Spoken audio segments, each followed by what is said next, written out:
Oi, gente, tudo bom? Voltemos aqui, de novo, para trazer mais uma palavra para vocês. Eu dei uma parada aí, mas estou voltando de novo, né? E hoje o que Deus colocou no meu coração para estar falando para você é sobre santidade, né? Viver uma vida de santidade com Deus. Sabe, Deus tem falado muito isso daí comigo também, porque eu sinto que eu tenho falhado nesse aspecto, eu tenho falhado na minha santidade.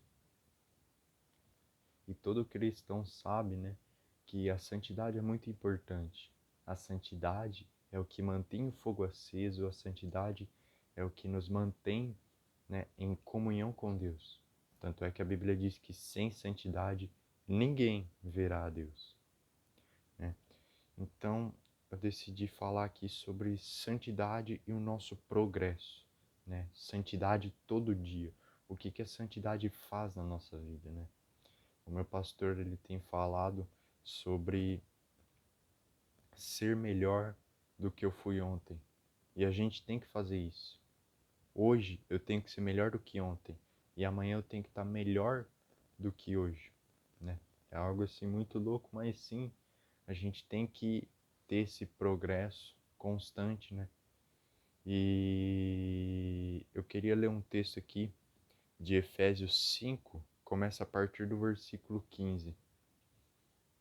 Diz assim: Portanto, tenham cuidado com a maneira como vocês vivem, e vivam não como tolos, mas como sábios, aproveitando bem o tempo, porque os dias são maus. Por esta razão, não sejam insensatos, mas procurem compreender qual é a vontade do Senhor. E não se embriaguem com o vinho, pois isso leva à devassidão, mas deixem-se encher do Espírito, né? Então, como eu disse no começo, a santidade é o que mantém nosso fogo aceso, né? A santidade, lógico que tem alguns outros fatores como a oração, leitura bíblica, jejum, mas eu creio que a santidade é a principal, porque sem santidade, se você está em pecado, você cria uma barreira entre você e Deus, né? Então você imagina um muro enorme entre duas pessoas, né? Então complica, né?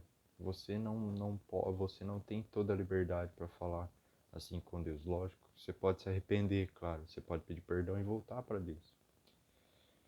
Mas a cada dia que se passa, tem ficado mais próximo, da volta de Jesus. E tem pessoas que não falam isso, falam: "Ai, eu tenho medo. Eu não gosto que fala disso porque eu fico pensando depois." E não, esse não deve ser nosso pensamento, porque a gente vai viver eternamente, vai, ou no inferno ou no céu, mas a gente deve ter, a gente deve estar com os nossos olhos focados no céu, fixados no céu. E cara, sem santidade ninguém vai para o céu. Existem, os famosos crentes mornos, que a maioria dos cristãos hoje em dia é assim.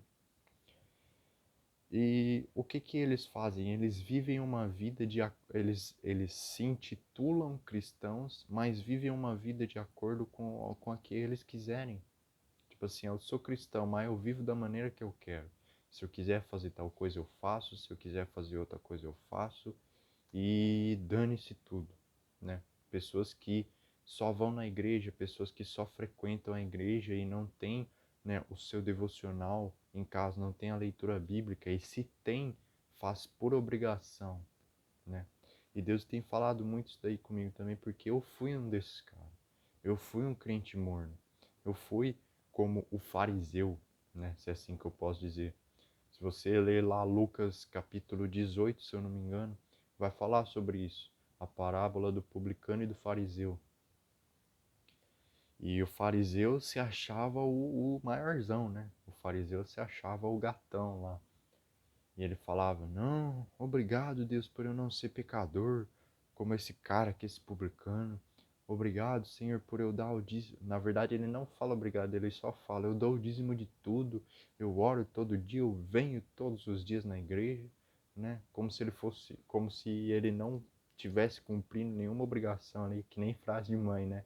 Você não fez mais que obrigação. E do lado dele tem o publicano, o cobrador de impostos, né? O cobrador de impostos tá lá, não sei se ele estava chorando, a Bíblia não diz, mas eu imagino a cena dele chorando. Mas a Bíblia diz que ele não teve nem coragem de levantar os olhos. Ele batia no peito, dizendo: Senhor, tem misericórdia de mim. E a gente tem que viver um arrependimento genuíno. A gente tem que ser mais publicano, não no sentido de pecar mais, mas no sentido de se arrepender, no sentido de voltar para Jesus. Porque quanto mais a gente peca, né, pode ser, sei lá, 3 pecados por dia, mas às vezes a gente perde a motivação. Você pode estar indo na igreja, você pode estar orando todo dia, você pode estar lendo a Bíblia todo dia, mas você não está com a motivação certa. Isso é um perigo, isso aí aconteceu comigo. E por causa de não ter a motivação certa, a gente pode às vezes desanimar da fé. Como aconteceu com o pessoal da igreja de Éfeso, né? Eles estavam desanimando. Eu não vou lembrar o versículo agora, mas tem uma passagem que fala que eles estavam desanimando, e Paulo diz para continuar com a motivação certa, para continuar com foco. Eles estavam fazendo a coisa certa? Sim, só que com a motivação errada, né? Então, às vezes a gente faz as coisas para simplesmente cumprir uma obrigação, para fazer e tal. Ah, eu vou no culto porque meu pai pede para mim. E não é por causa disso. A gente vai no culto para louvar e adorar a Deus. Por que que eu vou numa célula? É para ir lá e adorar a Deus. Por que que eu leio a Bíblia? É para louvar e adorar a Deus. Romanos 11:36 fala disso. Eu não sei se vou falar certinho, mas diz que por ele, porque dele, para ele são todas as coisas. Todas as coisas.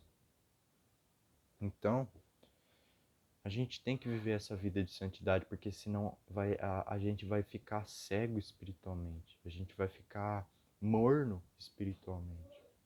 Tá bem? Então eu queria trazer essa mensagem para vocês. E para mim também, eu tô pregando para mim também. Que nós possamos remir bem o tempo, que nós possamos aproveitar bem o tempo, que nós possamos viver um arrependimento mais genuíno, que nós possamos continuar prosseguindo com a motivação certa, tá bem? Eu vou orar por você agora então. Senhor Jesus, meu Deus e meu papai que está no céu, Senhor, obrigado por estar encerrando mais um vídeo aqui. Que o Senhor venha abençoar a vida de cada pessoa que está assistindo agora, Pai. E que no nome de Jesus, o Senhor venha colocar essa palavra em nós. A palavra de Efésios 5:16. No nome de Jesus, que nós possamos aproveitar bem o tempo, para o Teu nome ser glorificado, para o Teu nome ser exaltado, Pai. Estando com a motivação certa e indo principalmente com o foco no céu. No nome de Jesus, vem nos ajudar a praticar essa palavra, Pai. Em nome de Jesus, amém e amém. É isso, gente. O vídeo ficou mais longuinho do que o normal. Eu não sei se, tipo assim, tá melhor pra vocês ter um tempinho mais longo, assim, de tipo, deu quase 9 minutos agora. Eu não sei, se você puder tá dando um feedback pra mim, ajudaria muito, né, de como seria melhor os vídeos para vocês mais curtinhos ou até mais longos, tá bem? Mas é isso, tá? Que Deus abençoe vocês e que nós possamos prosseguir em santidade. É isso.